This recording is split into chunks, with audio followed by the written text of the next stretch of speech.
Hello friends. So या लेक्चरमध्ये आपण वात दोष क्रियाशैलीमधला हा टॉपिक आहे त्याबद्दल बघणार आहोत. ओके, सो वात दोषबद्दल बघा की आपल्या शरीरामध्ये 3 दोष असतात. ओके, तुम्ही आधीची व्हिडिओ बघितली असेल तर तुम्हाला ते समजलं असेल. सो वात दोष हा त्याच्यापैकी एक आहे. ओके, सो वात दोष हा खूप इम्पॉर्टंट आहे कारण आपल्या शरीरामध्ये जितक्या सुद्धा हालचाली होतात, मुवमेंट्स होतात, रिॲक्शन होतात, फिजिओलॉजीज असतात. ओके, तो ते सर्वांसाठी वात दोष हा कारणीभूत असतो. सो त्याच्यामुळे वात दोष हा शरीरामध्ये खूप इम्पॉर्टन्स आहे कारण त्याच्यामुळेच पित्त आणि कफ यांचा देखील संचार हा शरीरामध्ये होत असतो. ओके, सो सर्वात पहिले आपण बघूया की वात दोषाची निरुक्ती. ओके, सो निरुक्ती काय आहे बघा. तत्र वा गती गंधयोरिति धातु. ओके, पाठ करायचे आहेत हे श्लोक. जे जे लिहून दिले आहेत ते सर्व श्लोक तुम्हाला पाठ करायचे आहेत. ओके, सो बघा म्हणजे काय तर तत्र वा गतिगंधयोरिति धातू. सो धातू हा जो वा आहे हा धातू आहे. सो संस्कृत विषयामध्ये व्हर्ब जे आपल्या इंग्लिश मध्ये आपण त्याला व्हर्ब म्हणतो, सो संस्कृत मध्ये त्याला धातू असं म्हणतात. ओके, सो बघा धातूचे खूप सारे अर्थ आहे. शरीरातले 7 धातू, हा वाला एक संस्कृत मधला धातू, अजून जे मेटल्स असतात त्याला सुद्धा धातू म्हणतात. सो धातूचे हे सिनोनिम्स आहेत. सो तुम्हाला ते समजलं पाहिजे की कोणत्या याच्यात कोणता धातूचा अर्थ लागेल. ओके, सो इथे धातू म्हणजे काय तर व्हर्ब संस्कृत मध्ये. ओके, सो बघा वा या धातूला त हा प्रत्यय लावून वात हा शब्द निर्माण झाला. बघा म्हणजे वा हा काय आहे, धातू आहे. ओके, व्हर्ब आहे एक संस्कृत मधला. त्याला आपण जर त प्रत्यय लावला म्हणजे सफिक्स लावला तर वात हा शब्द तयार होतो. ओके, असं त्याची निरुक्ती हे सांगत आहे. ओके, तर पुढचं काय, वा या धातूचा अर्थातून वात व गंधन ही कार्य समजतात. तर मग वात हा जो शब्द आहे त्याच्यातला जो वा आहे, ओके, त्याचा अर्थ आहे एक गती. सो त्या याच्यापासून त्याच्या अर्थापासून आपल्याला समजतं की गती आणि गंधन. गंधन म्हणजे काय तर उत्साह देणे. सपोज एखाद्या गोष्टीला उत्साह देणे, प्रेरणा देणे म्हणजे त्याला एक मोटिव्ह देणे की ते हालचाल व्हावी त्याची. सो हे कार्य आपल्याला वाताचे समजतं. कळले. नंतर पर्याय. पर्याय म्हणजे सिनोनिम्स काय वाताचे, मरुत, चल, अनिल, समीरण, पवन, प्रभंजन, अग्निसखा आणि मातरिश्वा. ओके, याच्यामधले कोणतेही 5 जरी लिहिले तरी सफिशियंट आहे. ओके, पण हे MCQच्या दृष्टिकोनातून इम्पॉर्टंट आहे. लक्षात ठेवायचे की कोणत्या धातूचा कोणत्या दोषाचा कोणता सिनोनिम्स आहे. नंतर आहे पांचभौतिक संघटन. आपण याच्या आधीच्या लेक्चर मध्ये बघितलं होतं पंचमहाभूत म्हणजे काय असतं. सो त्याच्यात तेच पंचमहाभूत आपण शरीरामध्ये बघतोय. सो पंचमहाभूताचे कॉन्स्टिट्यूएंट आपल्या शरीरामध्ये वेगळ्या स्वरूपात हे असतात. सो त्याच्यामुळे इथे पंचमहाभूत संघटन इथे दिलं आहे. सो वात दोषामध्ये कोणते पंचमहाभूत असतात तर वायू आणि आकाश हे पंचमहाभूत वात दोषामध्ये असतात. ओके, त्यानंतर सामान्य स्थाने. सो वात दोषाचे सामान्य स्थाने म्हणजे बघा आपली बॉडी आहे, आपली बॉडी एक आपण समजू एक ऑब्जेक्ट आहे. ठीक आहे, एक होम आहे. ओके, सो त्याच्यामध्ये डिफरंट सेक्शन्स आहेत. सो वात दोष, पित्त दोष आणि कफ दोष हे डिफरंट सेक्शन मध्ये मोस्ट ऑफ दी आपल्याला तिथे मिळतात. सो तसंच वात दोषाचं स्थान म्हणजे त्याची पोझिशन किंवा त्याचं एक हे स्थान कुठे असेल तर ते बघूया आपण. पक्वाशय कटिशक्ती स्रोतास्ती स्पर्शनेंद्रियम स्थानं वातस्थ तत्रापि पक्वाधानम विशेषतः. म्हणजे काय की हे जे वरचे आहे याचे मधले हे जे सर्व जे स्थानं सांगितले आहे तिथे वात दोष हा स्थित असतो.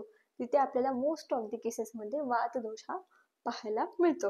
ओके, आपल्याला तिथलचे लक्षणे समजतात. बघा त्याचा अर्थ काय आहे की सर्वात पहिले आपण घेऊ पक्वाशय. सो पक्वाशय तर याच्यामधला हा जो लास्टची लाईन आहे पक्वाधान विशेषतः, याचा अर्थ असा की पक्वाशय जे आहे ते विशेष स्थान आहे वाताचं. विशेष म्हणजे मोस्ट इम्पॉर्टंट. जसं आपण म्हणतो बघा कोणत्याही सपोज मोबाईलचे दुकान असतात. ओके, सो त्याचे ब्रांचेस असतात. इकडचे सपोज औरंगाबादचं बघितलं तर सिडकोला एक, कांचनवाडीमध्ये एक सॅमसंगचं मोबाईल शॉप. ओके, त्याच याचं सो अशा ब्रांचेस असतात आणि मेन हेड ऑफिस आपण समजू की सेंट्रल मध्ये आहे. ओके, सो तसंच जर बघितलं तर हे सगळे बाकीचे कॉमन स्थान आहे. ओके, सामान्य स्थान, पण एक त्याचं हेड ऑफिस म्हणजे एक विशेष स्थान आहे. सो वाताचं विशेष स्थान काय आहे, पक्वाशय. ओके, MCQचा क्वेश्चन आहे. पक्वाशय हे वाताचे विशेष स्थान आहे. ठीक आहे, नंतर आहे बघा, मग नंतर बाकीचे स्थान कोणते सामान्य स्थान जिथे वात पाहायला मिळतो ते कटी प्रदेश. कटी प्रदेश म्हणजे काय तर आपला लंबार रिजन, जो बॉडीच्या खालचा लंबार रिजन असतो किंवा प्युबिक रिजन म्हणतो आपण त्याला, तो. ओके. नंतर सक्ती प्रदेश. सक्ती म्हणजे काय तर थाय रिजन. थाय रिजन तर तिथे सुद्धा असतं वात. त्यानंतर आहे श्रोतेंद्रिय. श्रोतेंद्रिय म्हणजे आपले जे इयर्स आहे ते श्रोतेंद्रिय. त्यानंतर आहे अस्थि. अस्थि म्हणजे काय तर आपले जे बोन्स आहे. ओके. आणि स्पर्शनेंद्रिय. स्पर्शनेंद्रिय म्हणजे आपली जी स्किन आहे. ओके. आता हे कसे काय माणसाला इथे कसे काय भेटतात, कारण बघा जो पेल्विक रिजन असतो किंवा म्हणजे सक्ती प्रदेश थाय रिजन असतो तिथं सर्वात जास्त मुवमेंट होते बॉडीची, कारण आपण जेव्हा चलतो तेव्हा सर्वात जास्त मुवमेंट त्या रिजनची होते, म्हणून तिथे मुवमेंट इज इक्वल टू वात असं आपण म्हणू. श्रोतेंद्रिय का, कारण इयर मधून आपल्याला शब्द ऐकू येतात, आपण हिअरिंगचं काम करतो, ऐकण्याचं. सो वात हा दोष जो आहे त्याच्यामध्ये वायू हा आणि आकाश. सो आकाश महाभूत असल्यामुळे आकाश महाभूताचा गुण आहे शब्द गुण. ठीक आहे. सो त्याच्यामुळे शब्द आपल्याला ऐकू येतात. सो त्या वातामुळे बघा आपलं व्हायब्रेशन जातं त्या वायूमधून आणि आपल्याला शब्द ऐकू येतात. सो तिथे सुद्धा वात आहे. त्यानंतर अस्थि. अस्थि म्हणजे बोन्स. बोन्स बघा हे पोरस असतात. ओके. त्याचे छोटे छोटे छिद्र असतात, म्हणून तिथे वात दोष आहे. त्यानंतर स्पर्शनेंद्रिय स्किन. सो स्किन मध्ये सुद्धा स्किनच्या बाहेरून तिला हवेचा स्पर्श होतो. सो आपण वात दोषाचं तिथे सामान्य स्थान घेऊ. नंतर काय बघा, एक त्याचं जनरल स्थान बघितलं आपण, एक जनरल, तर त्याचं लोकेशन आहे नाभीच्या अधोभागी. म्हणजे जी आपली नाभी असते तिच्या अधोभागी म्हणजे खालच्या बाजूला वाताचे स्थान आहे. कळलं. त्यानंतर आहे गुण. गुण काय आहे वाताचे. ओके. म्हणजे वात कसा आहे, म्हणजे जसं बघ सपोज मी आहे तर माझे गुण कसे आहे की मला सपोज माझं हँडरायटिंग चांगली आहे, ठीक आहे, किंवा असे माझे गुण असतात, असे माझे गुण सांगू आपण. तसे वाताचे गुण काय आहे. ओके. चांगले पण असतात आणि वाईट पण असतात, तर पण याच्यामध्ये हे न्यूट्रल गुण आहे. ओके. नंतर बघा काय आहे श्लोक. हा श्लोक पाठ करायचा आहे. तत्र वृक्षो लघु शीत खरम सूक्ष्म जलो अनिल. इझी आहे. अष्टांग हृदयचा श्लोक आहे. त्या अष्टांग हृदयमध्ये सुद्धा हाच श्लोक आहे मॅम, किंवा असं तुम्हाला हा पाठ करायला लावणारच. सो बघा सिंपल आहे की हे जे श्लोक आहेत ना सर्व, किंवा हे जे टर्म्स मी तुला सर्व शिकवणार आहे, सगळे चॅप्टर्स असो, रचना, क्रिया, संहिता, हे सगळे इंटरलिंक्ड आहे. कारण एकाचा संबंध एक पोर्शन आपण रचनामध्ये शिकू तर एक पोर्शन आपण संहितामध्ये शिकू. सो आपल्याला एक पोर्शन असा नाही की तो फक्त याच्यातच भेटेल, तो एक पोर्शन आपल्याला सर्व पाचच्या सब्जेक्टमध्ये तो भेटतो. सो आपल्याला सर्वांचा सोबत अभ्यास करायचा आहे. तुम्ही फक्त एकच विषय नुसतं बघणार तुम्हाला ते समजणार नाही. तुम्हाला प्रत्येक विषयाचे सेम याच्यामध्ये लेक्चर्स बघावे लागतील. ओके. तर बघा आता कोणते कोणते गुण आहे.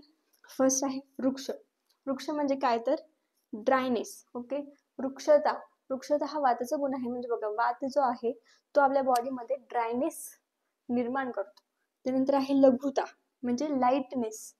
वात जो आहे तो आपल्या बॉडीमध्ये हलकेपणा निर्माण करतो. ऑब्विसली वायू आहे हलका. नंतर शीत.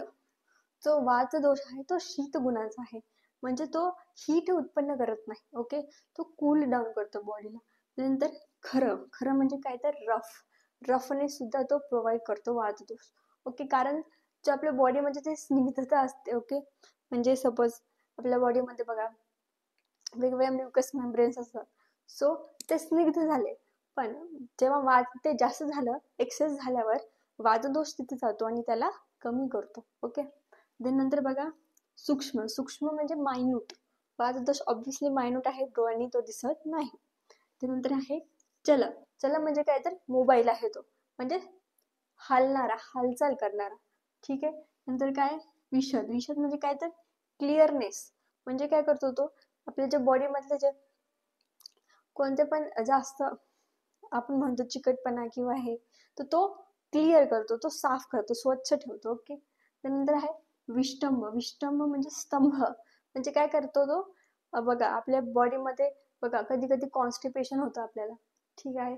कॉन्स्टिपेशन का होतं, वातदोष तिथे वाढतो म्हणून. सो वातदोष काय करतो, त्याला स्तंभ करतो, त्याला स्टॉप करतो आपल्या ज्या मलाला खाली येण्यापासून बॉडीच्या. सो विष्टंभ सुद्धा त्याचं हे आहे. आणि हे त्याच्या विकृतीमध्ये जेव्हा ते काहीतरी काहीतरी विकृत झालं तिथे, तेव्हा तिथे तो हा गुण दिसतो. ठीक आहे. नंतर काय वातदोषाचे महत्व.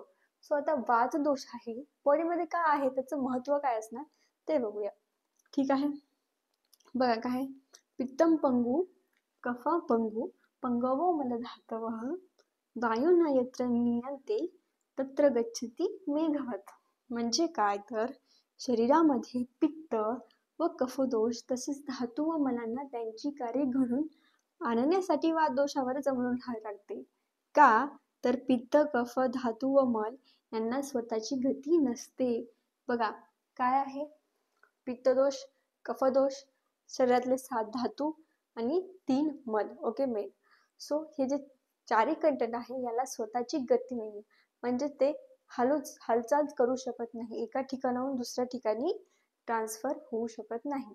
ओके, म्हणजे ते काय आहे, पंगू आहे. बघा मराठीत पंगू म्हणजे काय तर अपंग आपण त्याला म्हणू शकतो. So they have no legs. ठीक आहे, म्हणून त्याला पंगू म्हटले आहे.